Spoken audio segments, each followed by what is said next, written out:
असताना गाई घेऊन गेला. त्याला सावत्र आई होती आणि सावत्र आई असल्या कारणानं त्याला त्रास द्यायची आणि त्रास दिल्यानंतर गाई राखायला तर गेला, पण तो गाई सोडायचा जंगलामध्ये आणि एक मातीची पिंड तयार करायचं आणि वनातले झाडाचे पानं फुलं आणायचे आणि पूजा करायचं.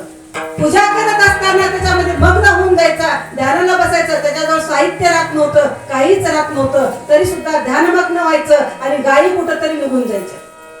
गायी निघून गेले की गाराने शेतकरी घेऊन ते घराकडे जायचं, आई वडिलाकडे जायचं. त्यावेळेस सावत्रच आई होती आणि ती आई बापाला सांगायची, हा मुलगा गायी वळत नाही, लोकांचे गाराने येतात, त्याला काहीतरी दंड द्या, काहीतरीला शिक्षा करावंच लागतं आणि शिक्षा केल्याशिवाय हा वाटेवर येणार नाही. त्यावेळेस बाप रागारागान, कारण सावत्र आईच्या हाताखाली गेला होता बाप सुद्धा, काही सखी आई नव्हती, त्यामुळे तो मी रागारागानं तिचं ऐकलं आणि आल्यानंतर पाहिलं पिंड, त्याला पिंड काही माहितच नव्हतं. मातीचा ढिगारा दिसला, वरी पानं फुलं टाकलेली दिसली आणि हे काय उदंड वाचून ठेवलं.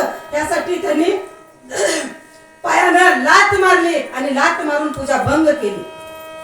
पूजा भंग झाली आणि पूजा भंग झाल्यानंतर असं हलवलं आणि हलवल्यानंतर तो ध्यानातून बाहेर आला आणि बाहेर आल्यानंतर पाहिलं श्वार जोहार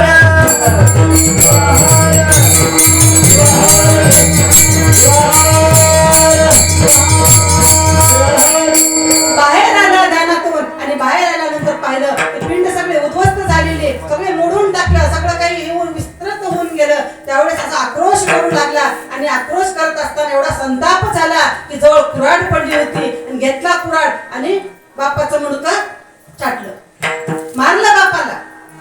बापाला मारलं आणि कुत्र सुद्धा सोबत होतं, त्याला सुद्धा मारलं आणि मारल्यानंतर रागातून कमी थोडं सावध झाला आणि सावध झाल्यानंतर पुन्हा त्याला पश्चाताप वाटू लागला, मी माझ्या बापाला मारलो, काय करावं आता, यातून सुटका कशी करावं. पुन्हा ध्यानस्थ झालं आणि पुन्हा ध्यान करू लागले, एवढी विनवणी करू लागले, एवढी विनवणी करू लागले. विनवणी केल्यानंतर, कारण बालक हा देवाचाच अंश असतो, त्याचं मन निर्मळ असतं, त्याच्या मनात काही नसतं, त्यामुळे देव प्रसन्न झाला आणि त्या वडिलाला सुद्धा जिवंत केलं, वडिलाला जिवंत केलं. एवढी शिवभक्तीची ताकद आहे, म्हणून म्हणतात की शिवभक्तीच करा. शिवदास माऊली म्हणतात की शिवभक्तीच करा, शिवभक्ती शिवाय दुसरी कुठलीच भक्ती पूर्ण होत नाही. कुठलीही जरी भक्ती केली तर शिवाला स्थान पाहिजेच, शिवाची भक्ती करावंच लागतं. शिवार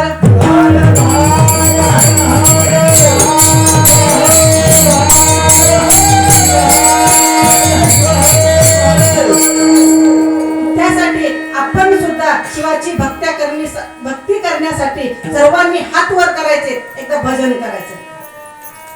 जय जय शंकर ओ माय,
Jai